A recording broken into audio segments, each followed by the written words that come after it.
We were born the day after Christmas. Correct. St. Stephen's Day. St. Stephen's Day. Boxing Day. And our dad's name is Steve, so that is, you know, we always remember in St. Stephen's Day really easily that way. Yeah, exactly. Our dad, Steve, was the director of music at the Episcopal Cathedral in Topeka, Kansas, starting from when we were about 10 or 11, I think. Somewhere in there. We were those kids who, by the age of 10, could get into a fight with you about which house service was best. Yeah. St. Paul's, for me anyway. Gloucester for me. Gloucester for you. It's fine. Yeah. So, well, I remember when we went to a Royal School church music choir camp for the first time. We were 10, and singing in a reverberant space with a great organ and with other people who cared about it as much as we did. That was sort of it was Howell's Hymn for St. Cecilia. We both were like, we have to do this. Yeah, that was there's no other like option at that point, you know. But we both got degrees in vocal music education per Dad's mandate, which we were fine with. And then also we picked up the pipe organ at that point. Dad did not want us to play the pipe organ. He said, guys, go be orthodontists. Go be radiologists. Put me in a good retirement home. But he was just too good at his job. So he had to be like Dad. Had to be like Dad. So then after that, I taught for those kind of 3.5 years, I guess I'd say. Did the whole grad school thing, and now I'm the director of choral activities at Carthage College in Kenosha, Wisconsin. So I decided to apply for graduate school in Oregon and ended up at Indiana University. As I was getting ready to finish up all my doctoral coursework and such, the pandemic hit, and I heard that there was going to be a job opening out here in Portland at the Cathedral, and I said to my then boyfriend, now husband, hey, how about the West Coast?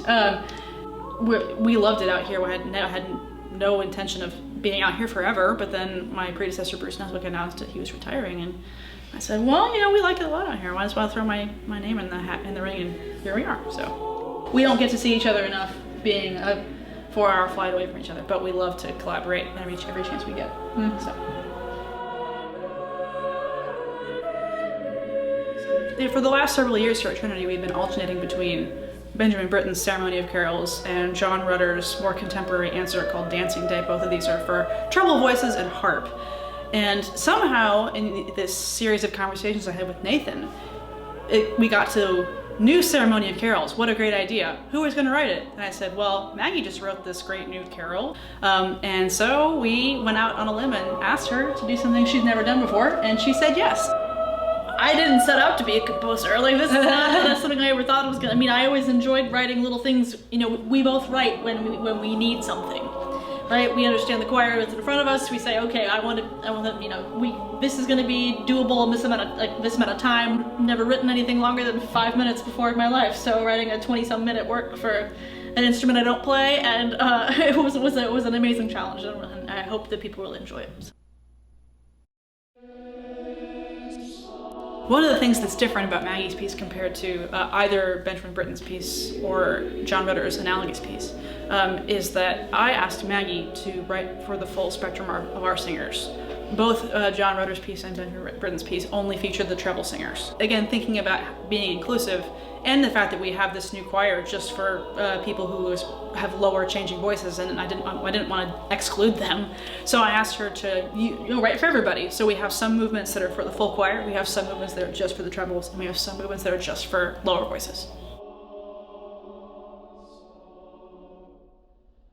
I have never written for harp before. I have never played a harp. I have no idea, you know, about even how the notes were strung together. I obviously looked at Britten and Rutter's pieces, and I said, okay, here's the sort of basic limitations of the instrument. You know, how do I want to build a world with this now? I learned how to write for the harp. Oh boy. Oh boy. As a queer person around the holidays, I'm very lucky that, you know, I have an amazing family who is welcoming and never once questioned anything about that for me, but I'm very cognizant and very aware of all the people for whom Christmas represents not a time of love and family gathering, but perhaps a stark reminder that they are not welcomed for who they are. I'm very lucky to be friends with Tony Silvestri, Charles Anthony Silvestri as he is known. You may know him as being the primary collaborator with Eric Whitacre. I found a poem of his that I love to set, and so I emailed him and I said, Tony, could I please set this poem as part of my piece? How do I go back getting the rights to this? And he said, well, you can, but actually I think I'd rather write you something. So he crafted this new poem called For One Such as Me, is the penultimate movement of the piece. I think it speaks to Trinity's inclusiveness, Trinity's desire to make sure that no matter who you are, when you walk through these doors, you're home. That is the kind of vision that I have for our musicians here, is to create sounds, to create concert experiences even, that are so deeply communally resonant that anybody can find a musical home here.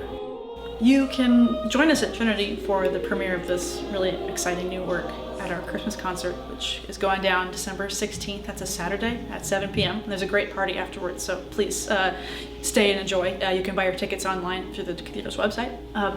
And then you can also hear it for the prelude for all three of our Christmas Eve services on Christmas Eve.